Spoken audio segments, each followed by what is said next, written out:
এইফালে তুমি কাম বঢ়াইছা নে কমাইছা? বঢ়াইছা নে কমাইছা?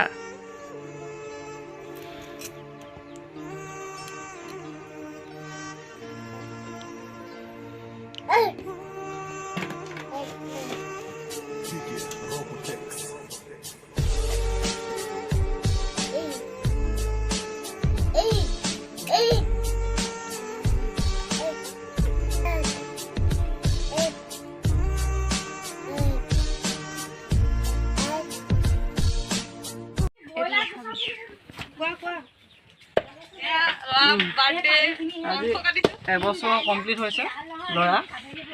এয়া চিকেনটো কাটি আছোঁ আৰু বাকীকেইটা দোকানতে কাটি আনিছোঁ।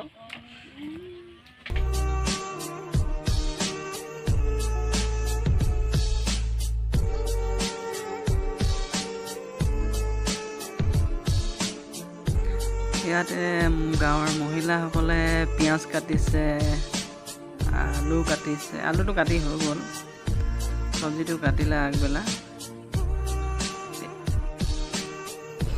দুজন মানে ব্ৰইলাৰ গুচাই আছে, গুচাব পৰা নাই, ছাপ্লাই দিব পৰা নাই। মই কাটি কুটি ৰেডি কৰি দিছোঁ। এইফালে গুচাই আছে, পাখি গুচাই আছে। এইফালে আমাৰ ডাইনিঙত প্ৰায় যোগাৰ হৈছেগৈ আৰু এইফালে চকী আমাৰ ভতিজা আহিছে, ঠিক কৰি আছে। এইয়া আমাৰ টুন এই ৱৰ্কাৰ থিয় হৈ খোজকাঢ়ি আছে। এই ভায়েকৰ বাৰ্থডেত ককায়েকে একদম পূৰা পচোৱা বাহ। এয়া দুগৰাকী মানে ভাত। এয়া হৈছে আমাৰ গাঁৱৰে এগৰাকী নবৌ। এই নবৌগৰাকী আটাইতকৈ পপুলাৰিটি ক'ত জানেনে? এই জ্বলা ভাজি বনোৱাত।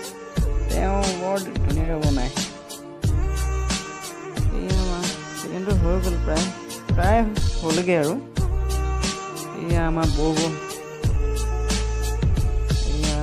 এয়া পনীৰ বনাই আছে। পনীৰ হৈছে আৰু মোটামুটি। আৰু ধুনীয়াকৈ উতলিছে। এয়া আমাৰ লোকেল কাৰিকৰে বনাই আছে। আলু ফ্ৰাই কৰিলে, মাছটো ফ্ৰাই কৰি হৈছে আৰু। কিন্তু গৰমত মজা পাইছে, তামাম গৰম, ৰ'দ চোকা। এইফালে খৰিত বনাই আছে। খৰিত বনালে অলপ সোৱাদটো ভাল হয় বুলি কয়, সেয়েহে খৰিতে দিয়া হ'ল। এয়া হেতা ঘূৰা হৈ আছে পূৰা গৰমত, চকু ধোঁৱাই আছে পূৰা। এয়া ঘামি জামি বনাই আছে আৰু প্ৰায় হৈছেগৈ আৰু মোটামুটি। এতিয়া কেকটো কাটিবলৈ বাকী আছে, মাংসটো বনাবলৈ আছে। এতিয়া আহক কেকটো কটা চাওঁ।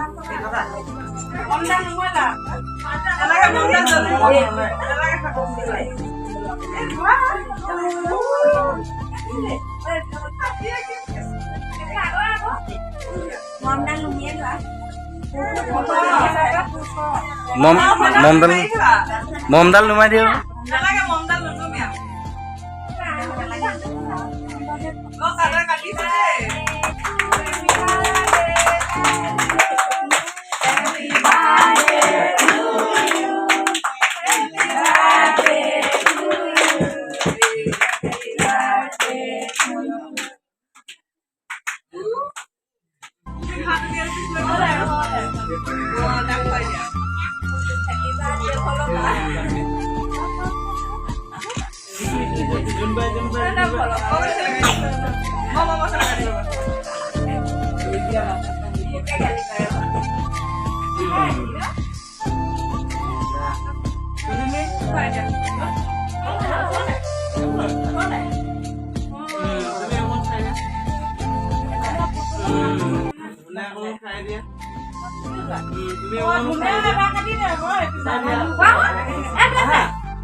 এনেকৈ দিনটো উলহ মালহ হয়। অকণমানিটি বাৰ্থডে বুলি অলপ ফূৰ্তি হ'ল। বাকী বিশেষ দেখুৱাব নোৱাৰিলোঁ, বিশেষকৈ কোনো স্থায়ীভাৱে কেমেৰামেন নাই, পিছৰখিনি দেখুৱাব নোৱাৰিলোঁ। এনেকৈ আজি ভিডিঅ'টো ইমানতে সামৰণি মাৰিলোঁ। থুলমূলকৈ ৰাইজক দেখুৱাবলৈ চেষ্টা কৰিলোঁ।